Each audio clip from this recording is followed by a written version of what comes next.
We can't just win by 20, can we? Like when we're up by 21 with 8 minutes left in a basketball game, we can't just win by 21, can we?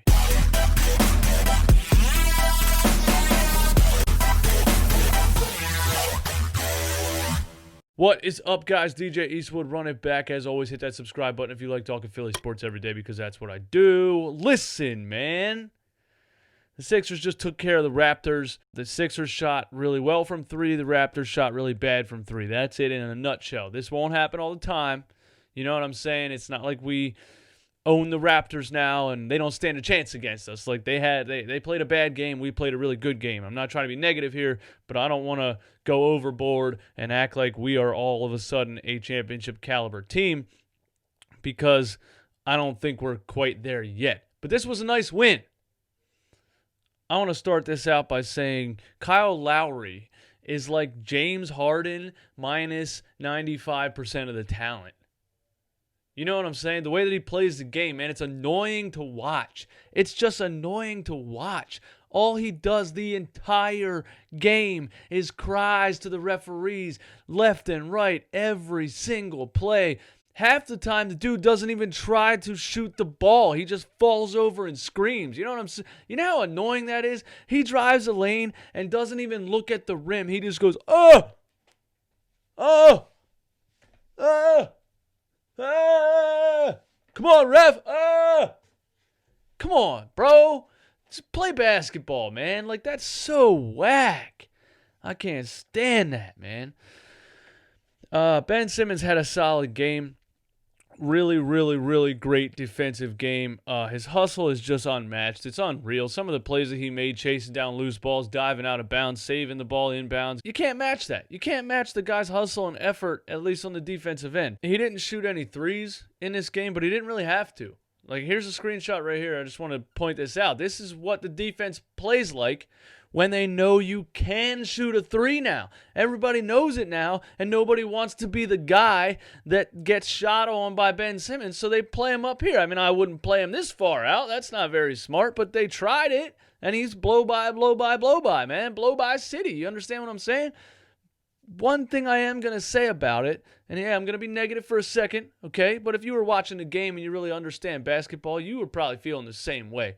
He gets to the rim and pass. There was two plays where he got to the rim and could have just slammed the ball into oblivion, but he does this little fade away up and under scoop layup and misses it.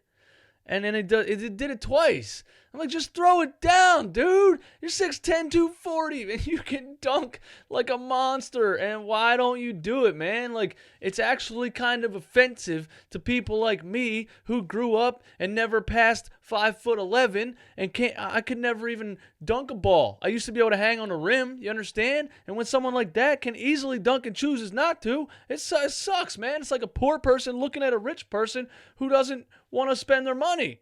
Like, I wish I had some money. I wish I could dunk. But anyway, he just has this thing still mentally where he shies away from contact. As soon as he sees a defender in the vicinity, he does a fadeaway finger roll flip shot and misses it. I don't understand it. I want the guy to just dunk on people's faces and scream. You understand?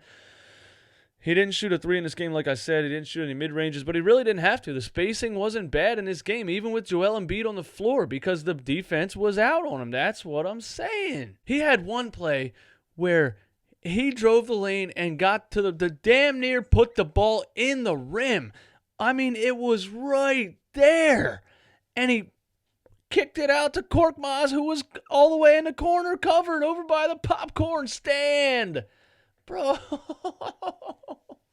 And the fact that he basically had a 20-point triple-double is crazy, because if he would have went a little bit harder and been a little more aggressive at the rim, he would have had a 30-point triple-double easy, man. You know what I'm saying? I was going to say on this video that Joel Embiid can't play against the Raptors, because it feels like he can't. As you watch the game, he just struggles nonstop because they're doubling every possession, and they got Siakam on him, and Gasol comes over with the double. They got Gasol on him. Siakam comes with the double. They got Ibaka on him. Gasol. They got big, long guys the whole game who can double him and take him out of his element. He's absolutely atrocious at passing the ball out of the double team. He throws turnovers like crazy, especially towards the end of the game. It was just so bad. But it's still better to have Joel Embiid on the floor, because why? Even if he doesn't shoot the ball once the entire game, he's spreading the floor. He's making the defense change. The defense is bringing doubles. Now this guy has to switch over here. Now they all got to rotate, and we got to find the open guy. He has to be better at finding the open guy, but it's still valuable having him on the team because he takes 2 defenders. Now you're playing 4-on-3 outside of that. So I don't think, Embiid should sit during Raptors games or Embiid should be benched in the clutch or whatever. I don't think that. I don't think he should have the ball in his hands in the clutch when they're double teaming. That's a horrible idea. But yeah, it's still valuable to have him on the floor. It just is. Tobias Harris looked amazing. I'm so glad that dude got his rhythm back, man, after that horrible shooting slump that he went through. He's looking like the guy that we paid, man. I mean, he is just knocking down shots left and right, making everything look easy. Mid-range, three-pointers, driving to the rim. He tried to end the whole Raptors franchise in the fourth quarter with a poster dunk that I probably would have done a backflip off of my couch and ran down the street if he would have finished that dunk, because it was just that would have been the icing on the cake to beating the Raptors. But Tobias is just looking great. I'm so happy for him playing the way that he's playing, man. Finding his role in this offense, feeling comfortable, and just getting that rhythm to where he's just knocking down shots. You understand what I'm saying? Matisse Thybulle. Feed Matisse. Everybody tweet it. That's what we're tweeting tonight. Again, hashtag Feed Matisse. Put it on Twitter right now. Get it trending. Feed Matisse. What I mean by that is feed him the minutes. He's a monster, and he lives on minutes, man. He's just an efficient player. That's all he is. Straight up. Your team is better with him on the floor in every aspect of it, man. Defense, catch and shoot. He had such nice plays tonight where he would read the swing. The one he faked the pass to the corner and shot the 3. Then another time he fakes the pass, sees his man come, hits the pass on this side. He's getting so good at swinging the ball on the perimeter, man. So 3-and-D, and he's starting to make high IQ plays at the top, man. Matisse is so valuable. Oh, man, let's cherish Matisse Thybulle, man. What a steal in the draft Matisse Thybulle was. All the hate because we didn't draft Carson Edwards. The Celtics fleeced us again, all that stuff. Matisse Thybulle is the truth. He was 5 for 6 from 3 tonight. He was just all over the place, man. Defensive plays just left and right, just harassing people. Oh, he's just great, man. I can't get enough of Matisse Thybulle, man. We just learned today that the Philadelphia 76ers have never actually practiced breaking a press. We didn't think about that before. Nobody ever really thought about it at all. And then it happened tonight, and we're like, oh, it's clear that the 76ers never practiced breaking a full court press. It went from a 21-point game to 7 with 30 seconds left, and we got in hot water a couple times, man, because Ben Simmons would inbound the ball to Matisse, who you shouldn't have dribbling the ball in the clutch like that, because he's getting trapped in the corner, throwing errant passes all over the place. Ben Simmons passes it inbounds it to Matisse, and he runs down the floor. Ben runs down the floor because he doesn't want to shoot free throws. We gotta have a much better system for inbounding the ball when they're playing press defense. There was no system at all. Nobody knew where they were supposed to be. Ben's just like, here you go, rookie, take the ball. See ya. I ain't shooting no free throws. Jesus. I would think at their next practice, that's going to be the first thing they go over is who's going to be where when a team is playing full court press defense, because that was horrendous. I mean, that was bad, dude. We used to practice that in high school basketball. Every player had a spot they're supposed to be on the floor to break the press. The Sixers didn't have any situational awareness at all in that. Oh, that was so bad. I'm like, can't we just win by 20, man? Why do you got to do this to me at the end of the game, man? It's so frustrating, but we still got the win against the Raptors, man. Whatever. Pascal Siakam disappears against good defenders.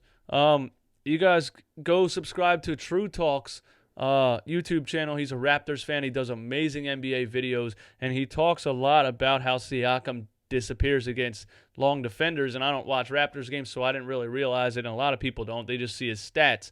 Someone in a Facebook group the other day said Siakam is an MVP candidate. I'm like, bro, pump the brakes here, all right? You need to cool your heels a little bit. Take a load off. You're in over your head, bro. You're about to drown in whatever you're swimming in. You need to take it easy. Siakam gets against defenders like Ben Simmons, Joel Embiid, and Al Horford, and he basically can't do anything. He shies away. He won't shoot the ball. He gets blocked at the rim if he goes to the rim. I mean, his confidence got completely sucked out of him in this game. And that's what happens with a player like that who's thrown into a number one role because Kawhi left and all that stuff. But Siakam's a nice, great talent, but he needs to get the confidence to take the ball to the rack and be dominant. The same way Ben Simmons still needs to get the confidence to take the ball to the rack and be dominant. I'm seeing improvements in Ben. There's still a lot to be left on the table. There's still a lot to be worked on. You understand what I'm saying? I was really anticipating a three-point shot tonight because Brett said he wants a 1 3-point shot a game minimum. Now, he didn't give any consequences if it happens. Ben was probably like, well, what do you mean, 1 a game? What are you going to do if I don't? Okay, probably nothing really, but we would like you to shoot 1 a game. So, but he didn't have to shoot 1 in this game. But I always look forward to a Ben Simmons three-pointer. Listen, man, it's nice looking. That's why I want to see it. He has a good-looking three-point shot, and he's a 6'10 lefty, man. Like, I just want the guy to shoot the lights out. I don't know if he's ever going to do that, but I personally would love it. Yeah. Basically, the Raptors shot like crap, and we shot good. We got a lot of open looks, and if you really watch that game, man, it was all off those Embiid double teams, man. As soon as he would kick it out to a Matisse could choose right or left who he wanted to pass it to, find the open man. We got so many wide open threes because of those double teams. So we were saying a week ago or whatever when we lost to the Raptors and Embiid had 0 points that we can't beat the Raptors because they're double team on Embiid. We can't beat them. They dominate us defensively, whatever. I got to give kudos to Brett Brown for figuring out a way to make that double team work against them because now the Raptors are sitting here like, damn, man, maybe we can't double team every play because we're at a disadvantage here. They always have an open 3 when we double team every play. They were even doubling Ben Simmons in the post sometimes. Like, why are you doubling every play, bro? It's like they do a dude playing 2K, you know what I mean? Hitting the double button every single time you touch the ball, trying to cheese. You can't cheese in real life. You just can't do it. Ben Simmons doesn't need to be doubled in the post. You don't have to be a genius to know that. He doesn't have any post moves. He'll overpower somebody and finish with that little floater right hand or whatever, but he doesn't have any legit post moves. I would never double Ben Simmons in the post. That's just crazy. Can we beat the Raptors in a 7-game series, man? If it would come down to the Raptors and Sixers, that would be fun. That would be very stressful, but it would be fun to watch. There would be a lot of back and forth. There would be a lot of games where the Sixers look great and the Raptors look bad. There would be a lot of games where the Raptors look great and the Sixers look bad. I think it would go 7 games, but they don't have Kawhi Leonard anymore. They don't really have a lethal, like, go-to guy to close a game besides Lowry. If Lowry gets hot from 3, then he could beat you up if he gets hot from 3. But other than that, Kyle Lowry doesn't have much either besides falling on the floor and screaming the whole game. But, yeah, I think we could win that series in 7, maybe in 6, man. So I'm happy with the win. I'm glad we took care of the Raptors and everybody can get off our backs about not being able to beat the Raptors or whatever. But I like what the team is looking like. I think Brett Brown is very slowly, figuring out how to use Ben Simmons and Joel Embiid at the same time, staggering the minutes, having a lot of time where Embiid's on the floor without Ben, having a lot of time where Ben's on the floor without Embiid. I think that's key. I don't think they should be on the floor together all the time. But I'm happy about it, man. Let me know what you guys think in the comments. Give me all of your thoughts and opinions. If you agree with my points, let me know. If you disagree and you think I'm an idiot, let me know. I enjoy the feedback. My name is DJ Eastwood. This is Run It Back.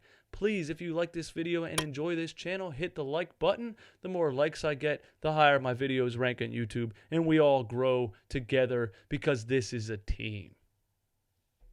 You guys have a good night. Run It Back. Peace.